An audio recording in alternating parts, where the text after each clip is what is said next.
حق و باطل میں فرق. پہلا پوائنٹ، امام حسین نے یزید کی بیعت نہ کر کے تا قیامت حق و باطل میں فرق واضح کر دیا.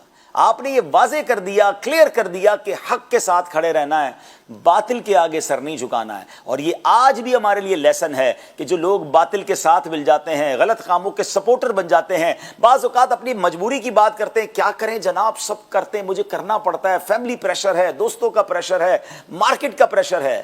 بتائیے نا امام حسین نے کیا کیا تھا؟ پوری فیملی پتہ ہے شہید کر دی جائے گی، مگر آپ نے وہ پریشر نہ لیا، حق کے ساتھ کھڑے رہے. سیکنڈ ڈیسیشن کیا تھا؟ نااہل کو منصب دینے کی جو ممانعت ہے. ہاں یہ بڑی خوبصورت، آج کل انگلش میں بھی ایک جملہ کہا جاتا ہے، right person for the right job.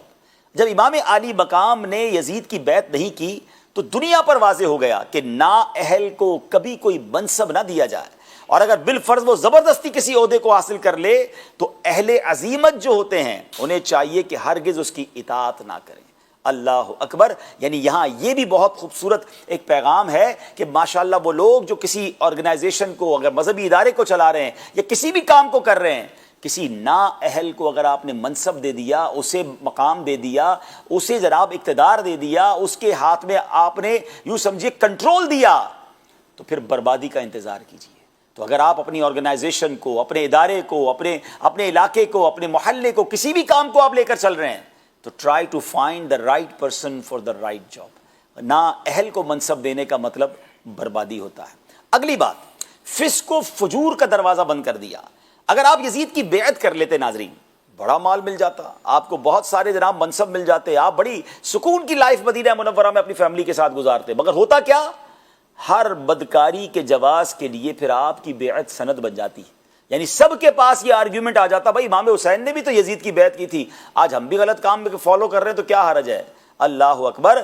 تو اور پھر شریعت اسلامیہ اور ملت حنیفہ کا نقشہ مٹ جاتا. میرے امام یہ جانتے تھے کہ اگر آج میں نے یزید کی بات مان لینی ہے، ادھر کمپرومائز کرنا ہے، پھر ساری امت نے کمپرومائز کرنا ہے. تو امام حسین نے گویا یہ منصب دیا کہ فسق اور فجور کا دروازہ بند ہونا چاہیے.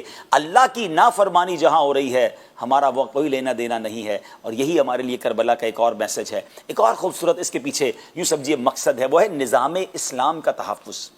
اگر آپ یزید کی بیعت کر لیتے تو یزید آپ کی بہت قدر و منزلت کرتا، خوب مال و دولت نچھاور کرتا، لیکن اسلام کا نظام درہم برہم ہو جاتا، ایسا فساد برپا ہوتا کہ اس کو بعد میں دور کرنا دشوار ترین ہوتا. تو نظام اسلام کا تحفظ کیا، ایک نظام باقی رہے، اسلام کی جو ضروریات ہیں، اسلام جو چاہتا ہے معاشرے میں وہ سب باقی رہیں. امام نے اس کے لیے قربانی دی. آگے چلیں، ایک اور کمال کی بات سیکھنے کو ملتی ہے، اور وہ ہے احکام شرعیہ میں برابری، ایکویولنس، مساوات کا کیسا نظام ہے. اب سوچئے نا، آپ نے یزید کی بیعت کیوں نہیں کی؟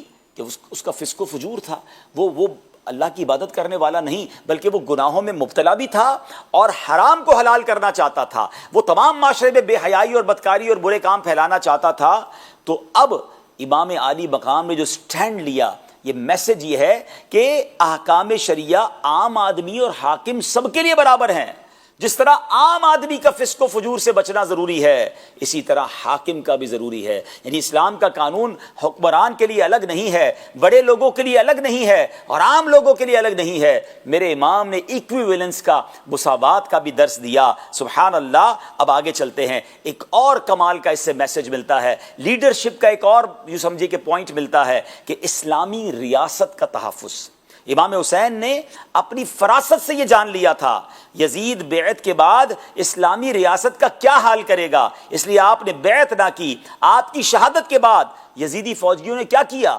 مدینہ منورہ پر لشکر کشی کی، سینکڑوں صحابہ کرام کو شہید کیا. معاذ اللہ، مسجد نبوی کے ستونوں پر گھوڑے باندھے 3 دن تک لوگ مسجد نبوی میں نماز نہ پڑھ سکے. مدینہ منورہ میں خوب لوٹ مار کی گئی، حرام کاموں کو گویا حلال کر دیا گیا. مکہ مکرمہ پر چڑھائی کی گئی، پتھر برسائے گئے. مسجد الحرام کا صحن، اتنے پتھر برسائے ان بدبختوں نے کہ مسجد الحرام کا صحن پتھروں سے بھر گیا. کعبۃ اللہ کے غلاف اور چھت کو ان بے دینوں نے جلا دیا اور کعبہ مشرفہ کی بے حرمتی کی. یہی تو امام جانتے تھے نا کہ یہ اسلام کا نقشہ بدل دیں گے.